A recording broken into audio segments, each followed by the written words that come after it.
విశాఖలో lotus hospital యాజమాన్యం మానవత్వాన్ని చాటుకుంది. ప్రాణాపాయ స్థితిలో చేరిన గర్భిణికి అత్యవసర వైద్యం అందించడం ద్వారా తల్లి బిడ్డ ఇద్దరూ క్షేమంగా బయటపడ్డారు. అనకాపల్లి జిల్లా రావికమత మండలానికి చెందిన గర్భిణి ప్రాణాపాయ స్థితిలో లోటస్ ఆసుపత్రిలో చేరిందని, ఆమెకు అంతర్జాతీయ ప్రమాణాలతో కూడిన వైద్య సేవలు అందించినట్టు వైద్యులు చెప్పారు.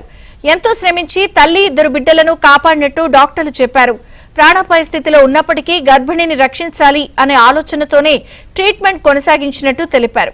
వారికి తగినంత ఆర్థిక స్తోమత లేనప్పటికీ ఆసుపత్రిలో తాము వైద్యం అందించామన్నారు.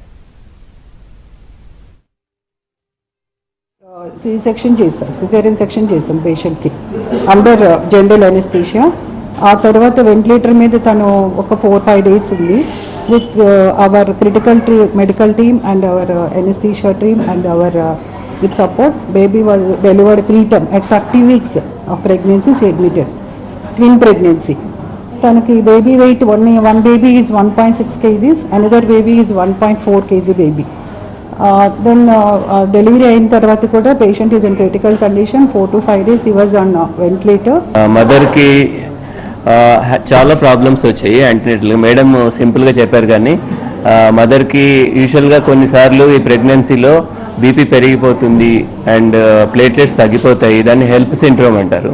ఇది బేసిక్గా సీరియస్ అయిపోతే వాళ్ళకి ఫిట్స్ వచ్చేసి ప్రాణానికే ప్రమాదం అయిపోతుంది. దాంతో ఆయాసం కూడా వచ్చేసింది మదర్కి వెంటిలేటర్ మీద పెట్టాల్సి వచ్చింది. మేడం గారు చెప్పినట్టు ఆ టైంలో బేబీస్ గురించి మేము ఎక్కువ ఆలోచించలేదు, ఎందుకంటే the first thing is save the mother.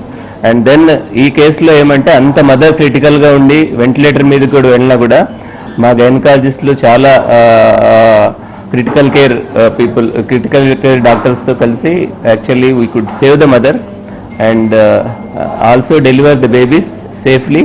And డబ్బు సంపాదించగలం, కానీ తర్వాత బేబీ కానీ మదర్స్ కానీ మన దగ్గర రావయ్యి. అన్నీ కావాల్సినప్పుడు మన దగ్గర ఉండవు.